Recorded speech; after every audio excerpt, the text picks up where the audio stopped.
Morning सांग माने आपण माने केमिति अछंती मु भलरे अछि आपण माने भी भलरे थिबे बोली मोर आशा। मु आज एटा मुग तरकारी करिवि देखंतु आको देखंतु सांग माने मु एटा राती रे मुग को बतरे की रखि देथिली गोटा मुग को बतरे की रखि देथिली आ सेटा एबे फुली जाईची। मु आज मुग तरकारी करिवि मुग को मुझे गोटे हाथ में धरिकी शूट करुँची आ गोटे हाथ में करुँची से देखा आटा मुग को मु प्रेशर कुकर रे पकईदेली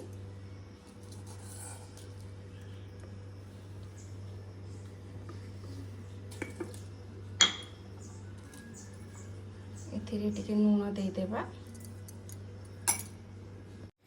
मुगरे लुण दे देछि आउ पानी देदेबी आटा भलरे 2-3टा हुइसिल देकी भलरे सिझे नेबी।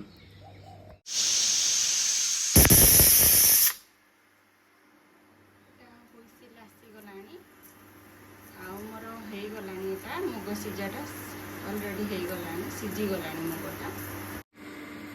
देखो सांग माने मो पियाज 2टा को काटी देछि टमाटो गोटे काटी देछि कंचा मरच आउ एथिलागी कस्तूरी मेथी टिके नेछि धनिया जीरा गुंड मरच गुंड हल्दी गुंड आउ अदा रसुण बटा एथिरो स्पून टे नेबी अदा रसुण बटा।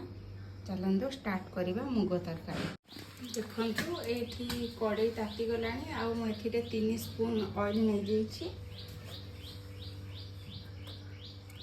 देखंतु ऑयल नै जेछि ऑयल भी ताती आसिलानी एथिरे सोरिष टिके देदबा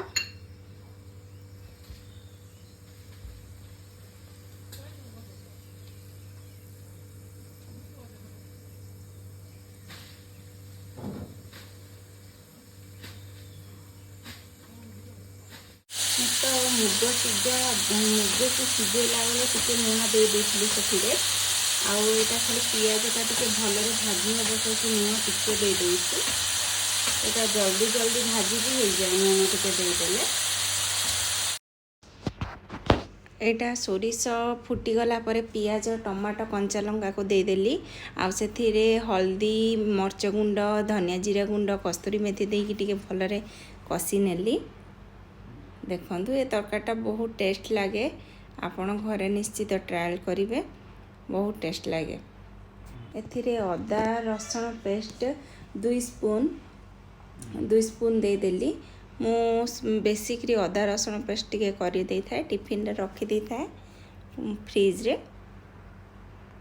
देखंतु सांग माने एटा तरकारीटा फुटी गलानी मुग तरकारी एथिरे मु एवरेस्ट रो चिकन मसला मीट मसला सरी जाइतिला तले चिकन मसला टिके पके देछि।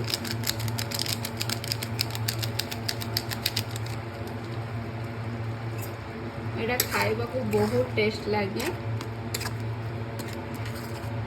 आपण घरे बनेकी खांतु आउ केमिति लागिला आपण कमेंट रे निश्चित जणाइबे मते। आउ ए तरकार रो गोटे सीक्रेट अछि ए मुग तरकारी गोटे बाउल्स आउ रुटी गोटे लंच रे खाइले बहुत जल्दी जल्दी वेट लॉस हुए। मु जेते बेले वेट लॉस करूथिली सेते बेले एटा मोर पूरा फेवरेट थिला। एटा मो डिनर रे गोटे बाउल्स नेथली आउ लंच रे भी गोटे बाउल्स आउ गोटे रुटी नौथिली माने एटा तरकारीटा हे गलानी बढ़िया रे हे गलानी आउ एटा बहुत टेस्ट लागे सांग माने।